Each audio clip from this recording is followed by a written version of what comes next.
Hello guys, আসসালামু আলাইকুম। আপনারা সবাই কেমন আছেন? আশা করি আপনারা সবাই অনেক অনেক ভালো আছেন। আলহামদুলিল্লাহ, আল্লাহর রহমতে এবং আপনাদের দয়ায় আমি অনেক ভালো আছি।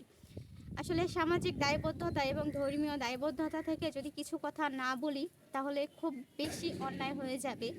এবং আমার মনে হয় যে প্রত্যেকটা মানুষের জায়গা থেকে অন্যায়ের বিরুদ্ধে রুখে দাঁড়ানো উচিত।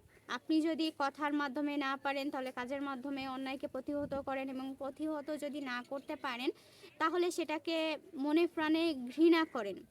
আমি জানি যে আপনারা সবাই এই বিষয়ে জানেন এবং আপনারা সবাই এই জিনিসটাকে মানার চেষ্টা করেন। তো আজকে কিছু কথা বলতে আসছি, সেটা হচ্ছে পপুলার হসপিটাল নিয়ে বা পপুলার ডায়াগনস্টিক সেন্টার নিয়ে, যারা হচ্ছে কি বলবো, এদের যে কি পরিমাণ অনিয়ম মানে এরা করেছে করোনাকালীন সময়ে বলেন এবং করোনাকালীন পরবর্তী এবং তার আগে। আপনারা সবাই কম বেশি দেখছেন করোনার সময় একজন ব্যক্তির, ওনার নামটা আমার সঠিক মনে নাই, এটা 2020 সালের মার্চের দিকের হচ্ছে আর কি, মার্চ এপ্রিলের দিকের ঘটনা, যেটা সময় টিভিতে প্রকাশ করা হয়েছিল। যে ওনার অন্য জায়গায় টেস্ট করা হয়েছে, সেখানে ওনার করোনার নেগেটিভ দেখানো হয়েছিল, কিন্তু যখন এটা ওনারা পপুলারে টেস্ট করে সেখানে পজিটিভ দেখায় এবং ওনাদের কাছে একটা বিগ অ্যামাউন্টের হচ্ছে মানে ট্রিটমেন্ট ফি নেওয়া হয় আর কি, টোটাল মানে একটা চার্জ করা হয়, বিল করা হয়।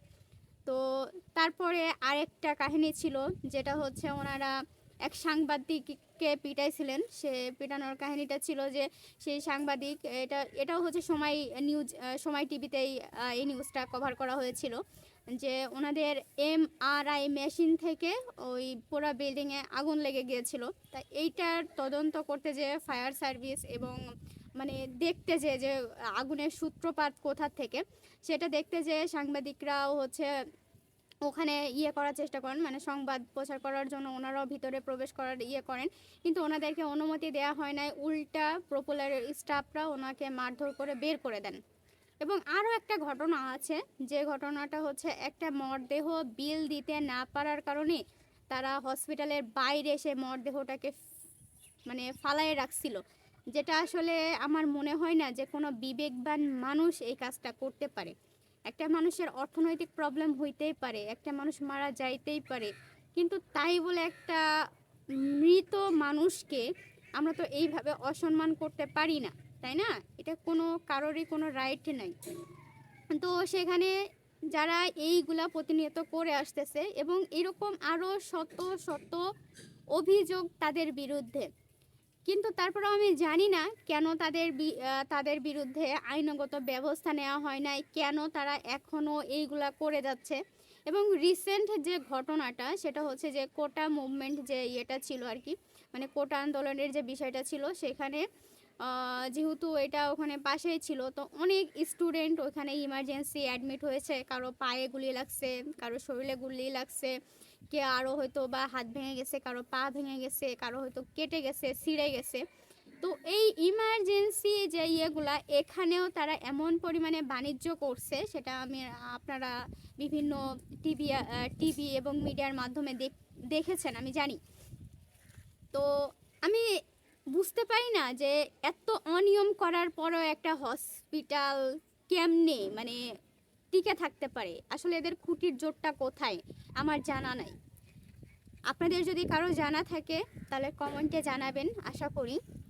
আর আরেকটা বিষয়, আমি মানে স্বাস্থ্য অধিদপ্তর বলেন বা এইগুলো যারা করেন, ওনাদের দৃষ্টি আকর্ষণ করতেছি, অতি দ্রুত তদন্ত সাপেক্ষে তাদেরকে মানে তাদের টেস্টের দামও অনেক বেশি, আমি জানি এটা, যেহেতু আমি কয়েকবার ওখানে টেস্ট করেছি।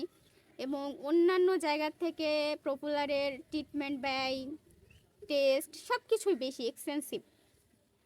বাট এই যে আমাদের একটা সংকট, মানে একটা যে প্রবলেম ছিল মানে কোটা আন্দোলনের সময়, এই মুহূর্তেও যারা বিজনেস করতে, করোনার সময়ও যারা বিজনেস করতে পারে, আমার মনে হয় না যে তারা মানুষের কাতারে পড়ে।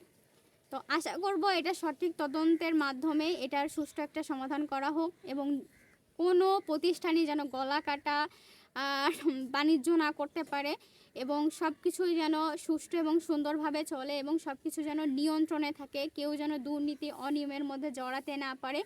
আশা করি এটা কর্তৃপক্ষরা খুব ভালোভাবে দেখবেন এবং কি বলবো, আর যদি তাতেও না হয় আমরা স্টুডেন্টরা আছি এটা রুখে দিতে, আর আমি সদা সর্বদা আছি আপনাদের সাথে ইনশাল্লাহ।